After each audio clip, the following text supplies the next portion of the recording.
ça n'oublie personne. La force, c'est nous. On est là pour tout le monde, main dans la main, bras dans le bras, tous ensemble. Toutes les boîtes, on voici SNCF, tout le monde. Dédicace, on dédicace à tout le monde et on est ensemble.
Parce qu'aujourd'hui, Air France elle a eu 7 milliards et il y a 0 pour la sous-traitance. Aujourd'hui, il y a des milliers de licenciements, du moins il y a des milliers d'emplois qui sont menacés par des licenciements. Il y a énormément de plans sociaux aujourd'hui. Okay, et voilà, on est là pour manifester parce qu'aujourd'hui, le gouvernement, ils ont donné 7 milliards à Air France et ils ont carrément oublié la sous-traitance. Voilà aujourd'hui pourquoi on manifeste. Voilà, derrière, c'est des milliers d'emplois qui vont trinquer. Ça a déjà commencé dans les sociétés que tu connais, CBS, BFS, pour pas la citer, à Orly. Au niveau des cars, la société Keolis aussi, ils ont perdu 185 salariés. C'est que le début d'une longue liste. Donc aujourd'hui, voilà, on est là pour manifester par rapport à ça. Je peux pas te dire un chiffre comme ça, mais c'est des milliers d'emplois là. Et le gouvernement, là, il a oublié la sous-traitance. Donc voilà, on est là pour manifester, demander au gouvernement qui se penche un peu sur la sous-traitance, qui vienne aux aides, qui vient aider la sous-traitance. Parce que pour l'instant, on s'est focalisé, comme je t'ai dit, que sur Air France.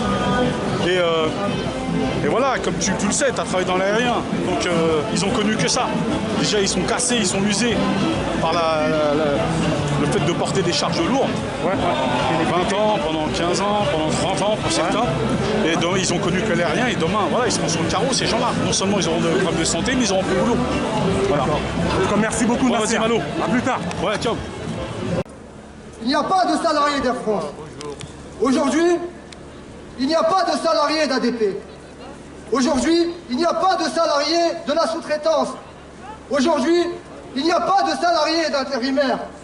Les seuls salariés aujourd'hui qui ont marché, ce sont des salariés qui veulent dire non à ce gouvernement qui donne un chèque au blanc à Air France sans aucune contrepartie. C'est ce gouvernement actionnaire chez ADP et qui met la pression à ADP pour réduire ses coûts. Ces coûts, ce sont les salariés de la sous-traitance en première ligne qui payent ces agissements de ce gouvernement. Les salariés de Roissy, ce ne sont pas eux qui doivent payer la mauvaise gestion de ce gouvernement. Nous, salariés de Roissy, la seule chose qu'on demande, c'est de travailler dignement, pouvoir faire nourrir notre famille, pouvoir finir les fins du mois comme tous les autres Français. On ne demande rien de plus. Pour ceux qui veulent nous mettre dos à dos, salariés de la sous-traitance, contre salariés d'Air France, contre salariés d'ADP, contre les défenseurs de l'écologie, on leur dit non. Non, on ne tombera pas dans le panneau. Nous savons tous que notre combat est un combat commun. Nous ne pourrons pas réussir, chacun de son côté, ce combat. Mais tous ensemble, on peut faire entendre notre voix. Mes chers amis, aujourd'hui, 18 mars, c'est une date anniversaire symbolique. C'est quand le peuple parisien s'est soulevé, le soulèvement de la Commune. Ça doit être une date référence pour nous, salariés de Roissy. C'est un combat qui commence. Il faut vous dire que c'est un combat qui commence. La lutte ne fait que commencer. On ne doit pas être focalisé sur cette marche. Cette marche, pour nous, ça sera uniquement le déclencheur. Il ne faut pas baisser les bras. Si chacun de notre côté baissons les bras, notre avenir est incertain. Je vous demande, mais vraiment, d'être unis. Vous pouvez venir de n'importe quelle entreprise, mais soyez unis. Et le combat, je l'espère, continuera. Merci à vous. Je passe la parole à... Bon, on va passer la parole aux camarades de Solidaire, là, parce qu'il doit partir. Mais bon, j'invite les camarades de l'intersyndicale aussi de Roissy à venir prendre la parole. Merci, salut à toutes et à tous. Je suis Simon, je suis co-délégué général de l'Union syndicale solidaire qui regroupe notamment les syndicats Sud. Et je suis venu aujourd'hui pour apporter le soutien de toute l'Union à ce combat qui est engagé ici à Roissy. C'est de toute la France qu'on vient, qu'on dit oui aujourd'hui, oui il y a une crise sociale, oui il y a peut-être nécessité d'avoir de la reconversion écologique, mais ça ne doit pas se faire sur le dos des salariés, ça ne doit pas se faire avec de la caste sociale. De l'argent, il y en a. Donc aujourd'hui, ce qu'on dit, c'est le partage des richesses, c'est le partage du temps de travail, c'est des solutions pour tout le monde. Personne ne doit se retrouver sur le carreau. Bon courage sur la lutte, on sera là pour continuer avec vous tout le temps. Merci. Donc, merci. Qui veut intervenir pour la syndicale RFO? Allez. Reza.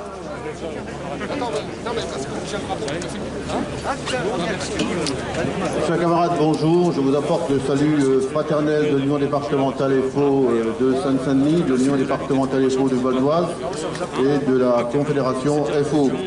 Sans mésestimer la gravité de la situation sanitaire et l'urgence à y faire face, nous nous alarmons des conséquences sociales que subissent de très nombreux salariés sous diverses formes et dans plusieurs secteurs professionnels, en particulier, bien évidemment, ici, sur la zone aéroportuaire de Roissy.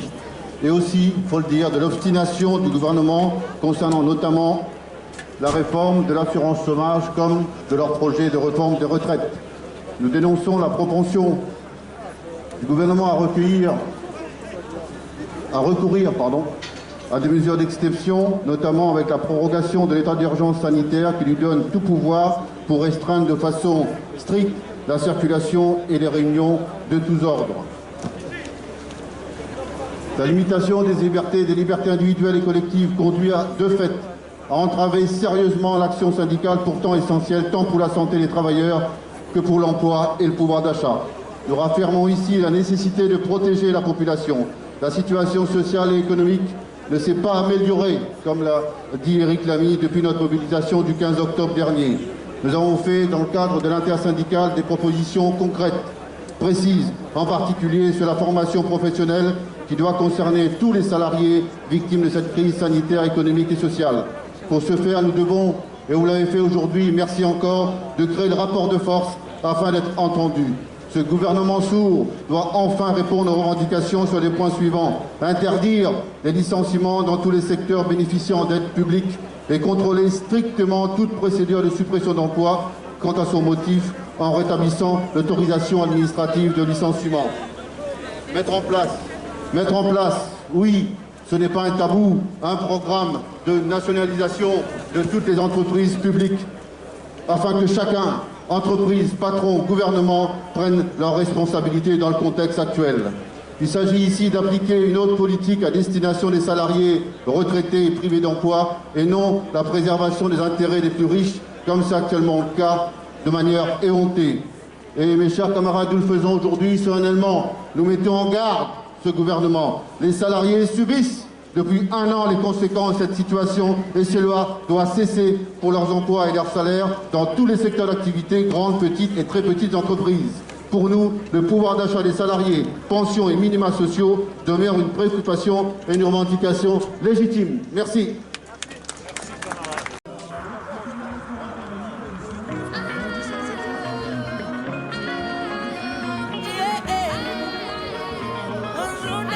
Se pierde en la arena y el mar.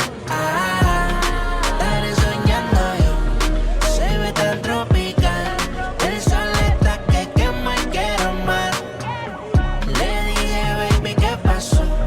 El agua que hace calor. Se pierde en la arena